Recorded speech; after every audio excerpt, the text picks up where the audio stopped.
Puji Tuhan. Salam. Kita kembali bersyukur pada Tuhan diberi kesehatan waktu untuk beribadah setelah.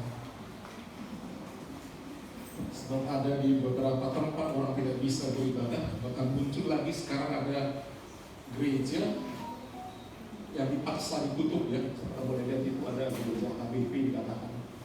Hanya terus-terusan ada seperti itu ya.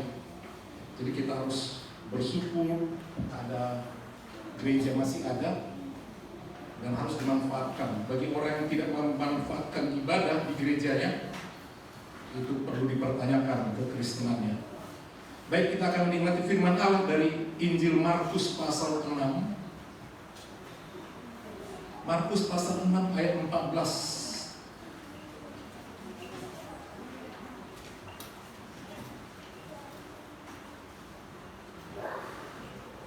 sampai 29.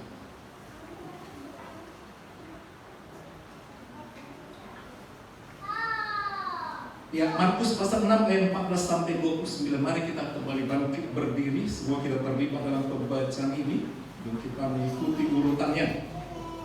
Saya mulai dari ayat yang ke-14. Raja Herodes juga mendengar tentang Yesus, sebab namanya sudah terkenal, dan orang mengatakan Yohanes Pembaptis sudah bangkit dari antara orang mati, dan itulah sebabnya kuasa-kuasa itu bekerja di dalam dia. Yang lain mengatakan dia itu Elia, yang lain mengatakan dia itu seorang nabi, sama seperti nabi-nabi yang dahulu. Waktu Herodes mendengar hal itu, ia berkata, bukan, dia itu Yohanes yang sudah kupenggal kepalanya dan yang bangkit lagi.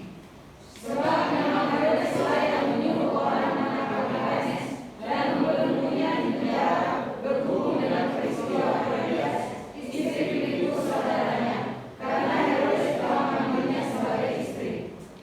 Karena Yohanes pernah menegur Herodes, tidak halal engkau mengambil istri saudaramu. Karena itu Herodes menaruh dendam kepada Yohanes dan bermaksud untuk membunuh dia, tetapi tidak dapat. Sebab Herodes segan akan Yohanes, karena ia tahu bahwa Yohanes adalah orang yang benar dan suci. Jadi ia melindunginya. Tetapi apabila ia mendengarkan Yohanes, hatinya selalu terombang-ambing. Namun ia merasa senang juga mendengarkan dia. Akhirnya tiba-tiba kesempatan yang baik bagi Herodes, ketika Herodes pada hari ulang tahunnya berkata pada teman-teman untuk memperbesar-besarnya, perwira-periranya, dan orang-orang pengumuman di Galilea. Pada waktu itu, anak perempuan Herodias tampil lalu menari, dan ia menyukakan hati Herodes dan tamu-tamunya. Raja berkata kepada gadis itu, minta daripadaku apa saja yang kau ingini, maka akan kuberikan kepadamu. Lalu bersumpah kepadanya, apa saja yang kau minta akan kuberikan kepadamu, sekalipun setengah dari kerajaanku. Anak itu pergi dan menanyakan ibunya, apa yang harus kuminta? Jawabnya, kepala Yohanes Pembaptis. Maka cepat-cepatnya pergi kepada raja dan meminta, aku mau supaya sekarang juga engkau berikan kepadaku kepala Yohanes Pembaptis di sebuah tawaran. Lalu sangat sedihlah hati raja. Tetapi karena sumpahnya dan karena tamu-tamunya, ia tidak mau menolaknya. Raja segera menunjuk seorang pengawal dengan perintah supaya mengambil kepala Yohanes. Orang itu pergi dan membawa kepala Yohanes di penjara. Ia membawa kepala itu di sebuah talam dan memberikannya kepada gadis itu, dan gadis itu memberikannya kepada ibunya. Ketika mengunjungi Yohanes yang dibakar itu, mereka datang dan mengambil mayatnya, lalu membaringkannya dalam kuburan. Puji Tuhan, silakan duduk. Setelah kita membaca dan mendengar firman Tuhan, mendapatkan satu pelajaran dalam hidup yang bertuhan. Kita melihat di sini dampak dari satu teguran dan dampak dari satu dendam. Kita manusia punya peran masing-masing di dunia sesuai dengan panggilan Tuhan. Demikian juga Yohanes Pembaptis. Tuhan Yesus punya panggilan sendiri, para rasul punya panggilan sendiri, saya punya panggilan sendiri dalam hidup. Saudara semua punya panggilan sendiri dan tujuannya semua untuk kemuliaan nama Tuhan. Sini ceritakan dalam awal baptisan tadi bagaimana orang kagum kepada pelayanan Tuhan Yesus. Diceritakan oleh Markus. Markus dalam hal ini penulisnya bukan salah satu dari 12 murid Tuhan. Penulisnya adalah seorang yang menopang pelayanan Rasul Petrus. Namanya adalah Yohanes Markus. Penulis ini adalah penulis pertama dari keempat Injil. Tujuannya menulis ini supaya para murid-murid tetap kuat melayani. Karena Yohanes Markus ini tidak termasuk dalam 12 murid. Dia hanyalah menopang pelayanan. Tapi dia yang menulis kitab ini. Tujuannya supaya semua rasul itu tetap setia melayani apapun yang terjadi di dalam kekerasan pemerintahan Romawi. Supaya tetap setia bahkan sampai mati.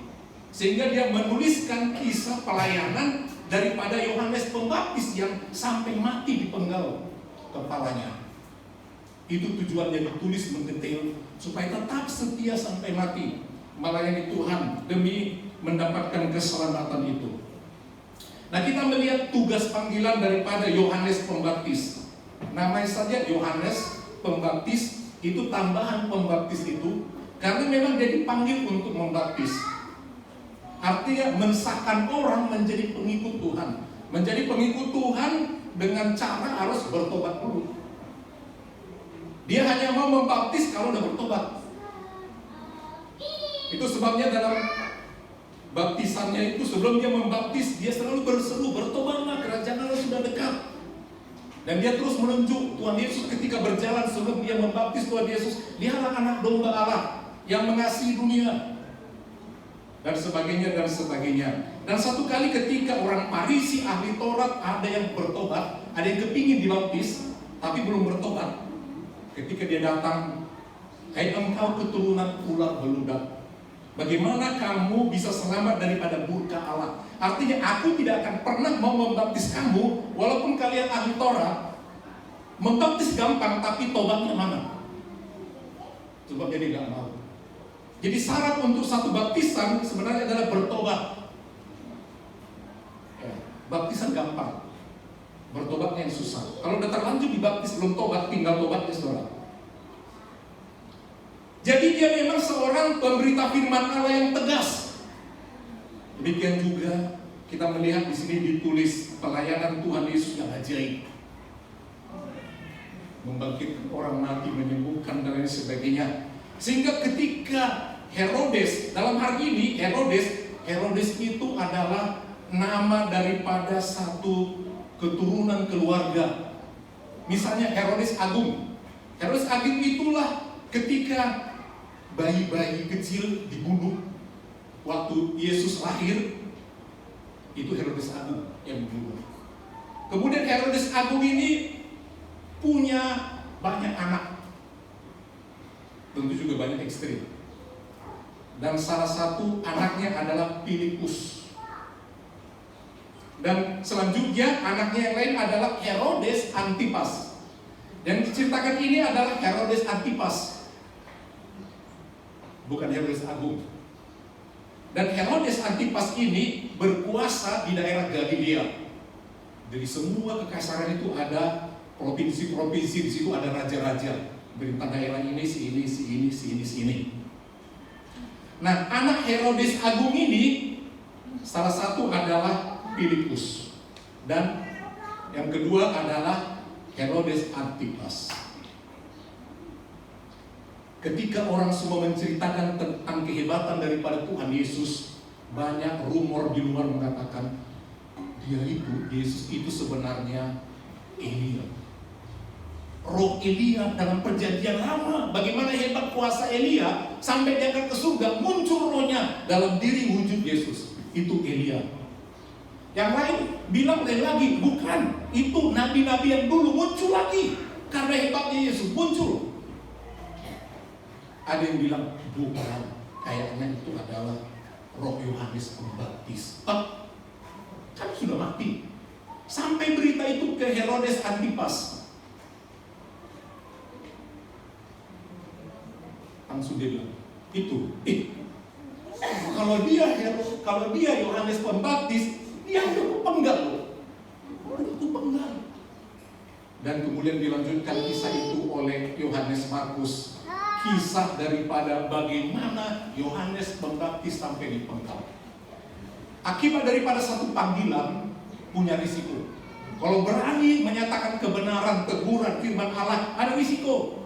Bisa kita ditangkap, bisa dipenjara, dituduh menghina agama, dituduh macam-macam. Banyak hamba-hamba Tuhan dipenjara, bahkan dibunuh. Jangankan hamba Tuhan, orang Kristen biasa yang menyatakan imannya dengan berani bahwa aku hanya percaya kepada Yesus satu-satunya juru selamat, yang lain gak percaya, dianggap melecehkan agama lain, tidak menghargai, dibunuh. Itu banyak orang seperti itu bertahan. Dan Yohanes Pembaptis pun dengan panggilannya yang tegas, dia mendengar berita ada pemimpin yang gak benar. Sebab kalau pemimpin ini gak benar dan dibiarkan, akan menjadi-jadi.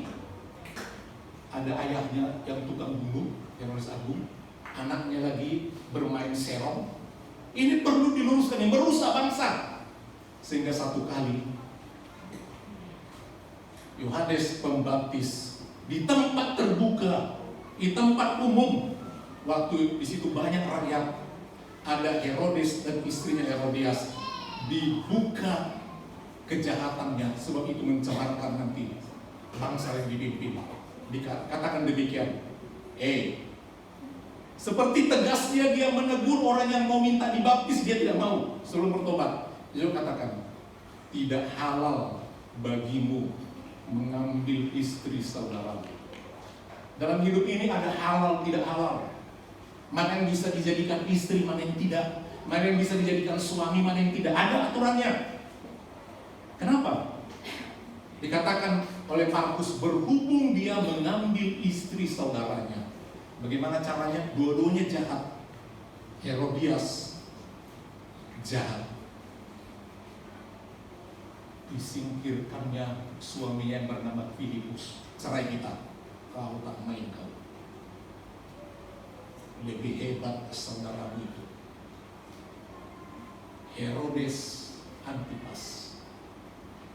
Aku lebih suka sama dia, lebih hebat, dia kaya, dia bertanggung jawab, dia gentleman, dia jantan. Kau nggak main. Pergi kau Filipus. Cerita juga punya anak, namanya adalah Salome. Pintar menari dan cantik. Si anak ini mengikuti ibunya. Demikian juga Herodes Antipas. Dia melihat ada yang mencintainya, sehingga dia berusaha untuk menyingkirkan istrinya, yaitu Pasailis. Tidak ditulis dalam Alkitab nama istrinya. Dalam sejarah gereja itu dijelaskan bagaimana oleh penulis-penulis kuno. Diceraikannya istrinya, kemudian dia mengambil anak istri saudaranya, yaitu Filipus. Filipus sudah tersingkir, diambil istrinya sama gurunya, ikut aku di kerajaan. Itulah ditegur Yohanes, kau tidak halal. Salah yang kau ambil itu, boleh sih beristri dua, gak apa-apa menurut keyakinanmu, tapi jangan ambil istri saudaramu. Gak betul. Emosi si istri Herodias. Berani-beraninya Nabi yang satu ini ya, kepada pejabat, emangnya lu siapa lu? Kira-kira begitu. Tapi Herodes Antipas segan dia. Patut juga istri punya, perlu juga disingkirkan. Tapi aku takut, orang ini orang benar. Itu pentingnya, perlu kebenaran. Yohanes Pembaptis ini orang benar, dia adalah orang yang suci, sehingga dia takut menjamah. Kalau bunuh aku nggak nekat, tapi istriku bilang bunuh. Daripada dia terus bising, nanti tiap hari diingatkan di depan orang, ingatkan gak enak. Masukkan penjara. Di penjara Yohanes Pembaptis. Gak ada salahnya. Gak ada salahnya. Dia hanya mau menyatakan kebenaran. Satu kali Herodes Antipas bikin pesta ulang tahun. Hati-hati pesta ulang tahun ya, apalagi sampai mabuk. Wah, bikin pesta ulang tahun. Diundang raja-raja lain, pejabat-pejabat pemerintah, orang-orang penting, diundang semua senang dalam istana. Namanya pesta dunia, mereka pura-pura makan, minum, bahkan sampai mabuk. Datanglah iblis itu melalui anaknya, burunya, dari istrinya, ya, anak bawaan dari anaknya itu Filipus. Buru, kau cantik, kau pintar menari, kau tampil hari ulang tahun bapak tirimu, hadapan raja, sampai mabuk orang biarin, menari kamu sebaik-baiknya inang. Iblis ada di hati Herodias. Tampillah burunya itu, iringin musik, begitu indah sekali menari. Namanya semua orang-orang kejam udah pada mabuk, senang melihat tarian gadis itu. Dan semua orang terpukul, bahkan raja yang mabuk itu melihat boru angkatnya itu menari luar biasa. Dan semua orang kagum, tidak ada yang tidak kagum. Iblis tertawa. Sudah semua orang terpesona kena perangkap ini. Akhirnya, karena memang begitu memukau, perlu dikasih penghargaan. Inilah iblis, kasih penghargaan. Langsung dia bilang, Winam, mau minta apa? Minta apa buru? Yang cantik, yang baik, yang pintar, kebanggaan apa? Minta apa? Bingung dia minta apa? Ya minta apa? Bilang saja, setengah kerajaan ini, harta kerajaan papa ini, mau minta, papa kasih. Bagi, tulis atas namamu. Bingung dia, untuk apa aku? Dia jumpalah dia sama neneknya setan itu. Datang sama mamanya. Di pesta itu juga semua. Dengar tadi apa dibilang raja? Minta apa saja lu, Mak. Bahkan setengah harta kerajaan mau dikasih sama aku. Aduh, Mak, gemetar aku, Mak. Mau minta apa ya? Gak usah sibuk-sibuk. Si pengganggu itu yang perlu disingkirkan biar tenang hidup kita. Minta kepala Yohanes Pembaptis dalam talam. Tunjukkan di keramaian. Akhirnya dia kembali lagi kepada raja, bilang, Raja, bukan bapaknya langsung itu bapak sambung. Enggak minta harta, enggak minta berlian, enggak minta macam-macam. Istana aku tak minta. Kepala Yohanes Pembaptis saja.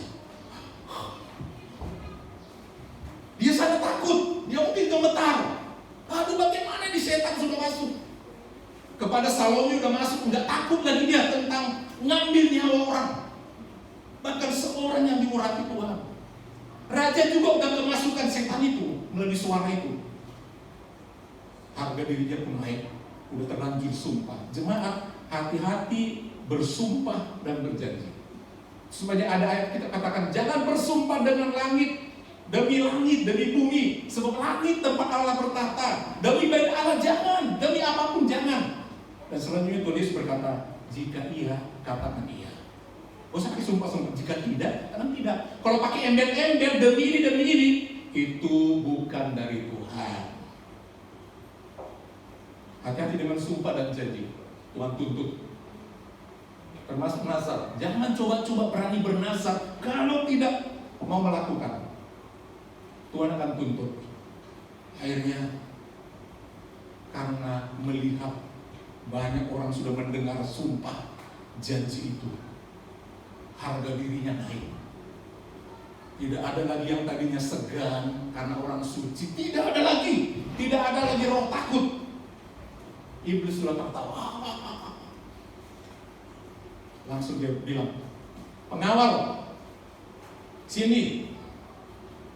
Banyak pengawal, namanya raja kayak presiden itu kan jarak sekian ada pengawal. Panggil satu pengawal. Pengawal, pergi ke penjara, ambil bawa ke sini dalam talam kepala Yohanes.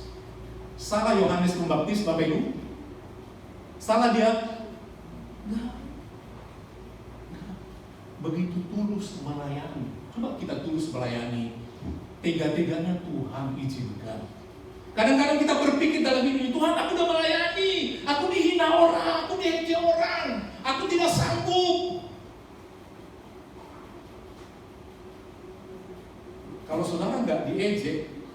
saudara sama dengan dunia? Ya, berarti sama. Kita diejek itu karena kita memang berbeda. Ya. Itulah sebabnya kita dibenci dunia. Sama seperti Tuhan Yesus katakan, aku lebih dahulu telah dibenci oleh dunia. Jika engkau dibenci dunia, jangan takut, aku sudah lebih dahulu dibenci oleh dunia ini. Sebabnya Yesus disalibkan. Tentu saja Yohanes Pembaptis ketika dijumpai sama pengawal itu dengan pedang yang siap untuk memotongnya, memancungnya. Kenapa? Aku mau dibebaskan, kan? Bu, langsung pegang sana, pegang sini. Wah. Mungkin dia bertanya sama Tuhan, Tuhan, katanya aku dipanggil untuk menunjukkan jalan, mempersiapkan jalan bagi Tuhan. Aku melayani dengan tulus. Aku tidak hidup mewah. Aku tinggal di padang gurun. Makananku cuma belalang dan madu. Pakaianku pun yang sederhana, dari bulu unta dan kulit. Aku gak hidup mewah, gak aku makan yang macam-macam. Aku menjaga diri. Tapi kenapa ini? Dia gak bilang. Aku lebih cinta Tuhan, bukan nyawaku. Akhirnya dibawalah dalam talam. Sampai di pesta itu, jadi cepat peristiwanya, bukan besok-besok. Dalam pesta itu, jadi bawa pengawal itu dikasih kepada Salome si gadis itu. Ini putri.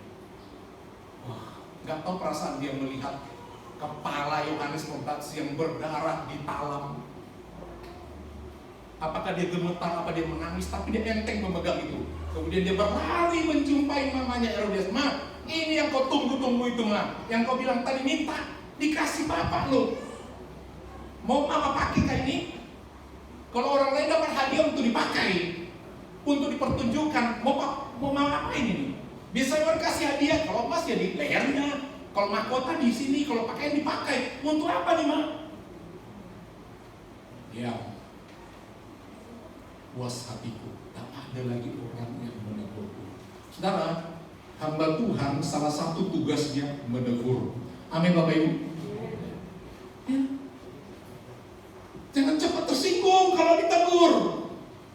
Karena untuk kebaikan.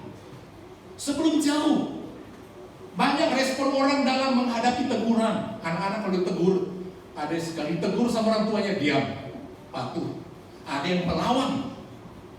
Kalau guru di sekolah menegur anak, ada responnya menjadi berubah, menjadi rajin belajar, tidak cabut, tidak main-main, tidak berantem. Ada juga makin ditegur, makin bandel, macam-macam. Tapi Herodes dan Herodias memiliki sifat yang berbeda, tapi ujungnya sama. Mereka sepakat untuk membunuh Yohanes Pembaptis. Apa yang kita pelajari dalam hal ini? Ada beberapa hal. Pertama, kita melihat saudara, risiko dari satu teguran. Kita dipanggil untuk mau menegur, tapi di satu sisi kita harus mau diingatkan. Tujuan diingatkan adalah untuk kebaikan kita. Ya, untuk kebaikan kita. Coba bayangkan kalau tidak ada menegur. Ayo beribadah, ayo melayani, ayo ini, jangan itu, jangan ini, jangan itu. Tujuannya adalah semua untuk kebaikan kita. Di satu sisi ketika kita ditegur, jangan dendam. Kita perlu ada perbaikan dari hari, minggu, bulan, dan tahun. Mesti ada, semakin baik. Semakin lama kita bergereja, setiap minggu minimal dengan firman Tuhan, adalah perubahan. Adalah perubahan. Itu tujuannya saudara. Kita diingatkan oleh firman Tuhan saudara. Jadi yang pertama saudara, pentingnya satu teguran. Di rumah juga begitu, perlu teguran. Coba ada seorang ayah atau seorang ibu nggak pernah menegur, dalam artinya bukan menyapa, mengingatkan. Ya. Pakai otoritas saudara sebagai bapak, punya power. Dalam hierarki keluarga paling tinggi itu si bapak. Pakai power itu untuk menegur. Anakku, istriku, karena di bawah. Begitu. Ini untuk kebaikan. Jangan diam. Karena nama kepala keluarga itu ada pada si bapak. Jadi mesti berani mengatakan ini. Dan anak kalau ditegur dengar. Demikian juga ibu pada yang dibawanya lagi. Ingatkan begini, kalau nggak ada diingatkan saudara, kacau. Anak-anak kita ini kacau. Pakai kesempatan itu, wibawa posisi saudara untuk menegur. Demikian seterusnya. Saudara punya jabatan di gereja ini, pakai itu mengingatkan. Sebagai majelis, jalankan tugas dengan baik. Ya. Sebagai gambaran sidang, jalankan dengan baik. Sebagai pengurus ini jalankan semua dengan baik. Saudara, Tuhan memakai jabatan itu. Itu supaya ada pengangkatan, ada peneguhan, supaya apa? Bekerja untuk membina, untuk kebaikan. Untuk apa tumpang tangan didoakan kalau nggak dikerjakan? Ya. Hari Minggu para majelis berkumpul, kita belum ada ruang parku baso. Ya begitulah keadaannya, berdoa di situ. Begitu. Kalau perlu lebih awal lagi datang di depan menyambut jemaat, itu majelis yang hebat. Dan lain sebagainya tidak bisa disebutkan satu persatu. Ketua-ketua, pengurus-pengurus di setiap bagian, ketua, pengurus komunitas berjalan dengan baik. Di pemuda berjalan dengan baik, di sekolah minggu berjalan dengan baik. Itu semua dipakai untuk mengingatkan, merangkul, membimbing, membina yang di bawahnya, yang dirangkulnya. Dan yang dirangkul itu harus mau mendengar dan tidak bandal seperti Herodes dan Herodias tadi. Itu yang pertama, pakai apapun risikonya. Ingat saudara, ada risiko menegur. Amin. Amin. Kurang baik apa Yohanes Pembaptis? Kurang baik apa Tuhan Yesus? Semua punya risiko. Tuhan Yesus risikonya ya disalib. Yohanes Pembaptis ya dipenggal. Rasul Paulus masukkan dalam karung untuk lari. Dan semua rasul itu mati dengan menderita. Itulah karena teguran. Tapi ketahuilah, saudara masih bersyukur kalau masih ada penegur-penegur. Amin Bapak Ibu. Kita menjadi liar tuh kalau gak ada yang tegur-tegur. Ya. Kita menjadi liar. Kalau tidak ada polisi di negara ini, kita menjadi liar. Kalau tidak ada hakim, kita menjadi liar. Dan saat kita ditegur, diingatkan, mari kita melihat, oh iya, untuk diingatkan. Kalau tidak sudah jatuh, sudah ditabrak. Kalau tidak diingatkan. Dan kalau saudara diangkat menjadi orang yang dipakai, dipercayakan untuk jabatan itu, saudara bersyukur. Saudara bagian daripada tentara Allah untuk mengawal umat Allah. Saudara bersyukur. Bersyukur. Dipakai oleh Tuhan saudara.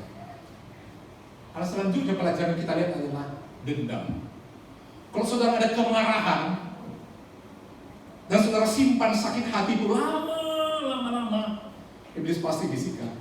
Pasti dia makin mengeraskan hati. Kalau berlewat malam, lewat lagi malam selanjutnya, lewat malam selanjutnya, simpan terus dendam itu, iblis terus timbun dendam itu. Ujung-ujungnya kalau nggak tahan lagi, racun, bunuh, tendang, usir. Ya, jadi satu-satunya cara supaya nggak sampai seperti itu saudara, supaya kita tidak sakit hati, ubahlah hidup. Amin saudara. Ya. Coba Herodes tadinya langsung sadar, iya juga ya, betul yang dibilang itu, mana aku halal, ku usir suamiku, ku ambil suami saudara, memang gila aku ini.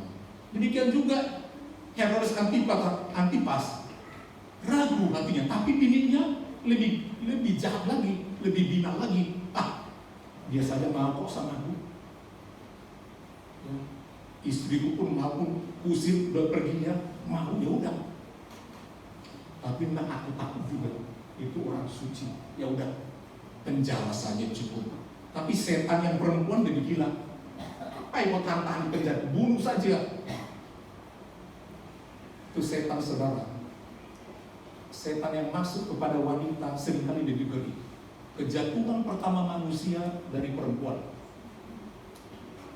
Ya. Lebih nekatan loh. Lebih nekatan perempuan kalau udah dimasuki setan. Karena apa? Perempuan memakai otak yang bagian disebut dengan emosi. Amin Bapak Ibu. Kalau dicek, Bagian yang bekerja di perempuan adalah emosi, perasaan. Kalau laki-laki, nalar. Sebabnya kalau laki-laki nggak banyak ngomong, pikiran jalan. Pikiran jalan. Kalau perempuan, perasaan tuh, jangan-jangan. Semua didramatisir. Ya. Dan paling banyak berdialog. Diajak ngomong sama iblis di taman Eden itu. Ini terus dia salut. Satu dia jawab, dia tanya lagi, terus. Akhirnya tergoda. Karena jangan buka komunikasi sama setan, pasti kalah. Terus jawab, saudara makin dibawa lebih dalam. Laki-laki nggak banyak ngomong, dia hanya berpikir. Sebab kalau di situ keluar omongan, dipegang sama iblis.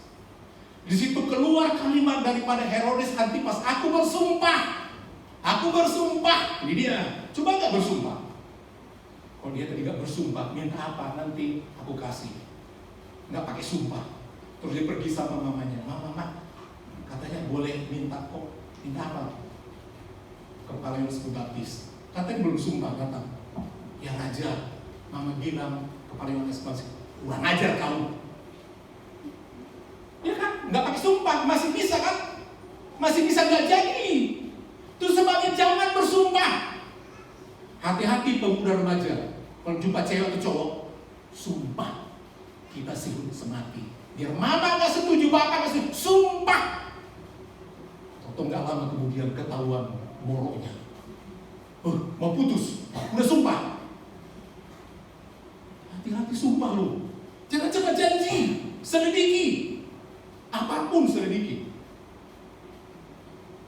Sebab apa? Di situ keluar kata-kata kita, itu dipegang iblis.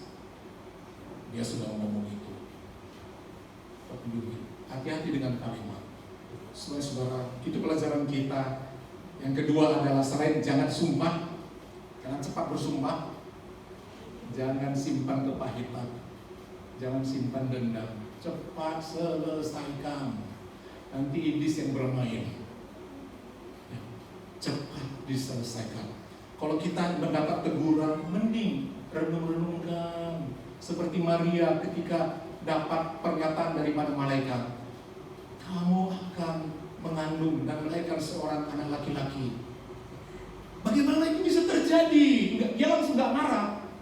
Bagaimana? Nanti Roh Kudus yang bekerja. Gak langsung marah-marah. Kita sebagai anak-anak Tuhan, mari kita belajar untuk bersih melangkah.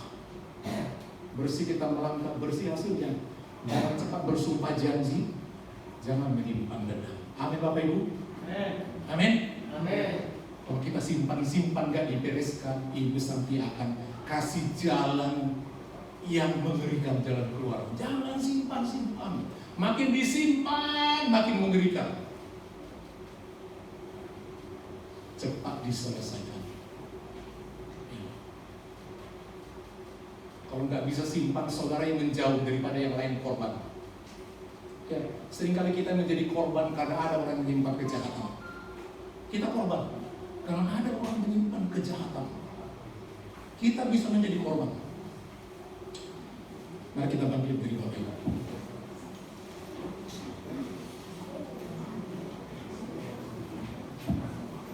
Tetaplah kita melayani Tuhan apapun tantangan yang diberikan kepada kita. Sebab kita dipanggil memang untuk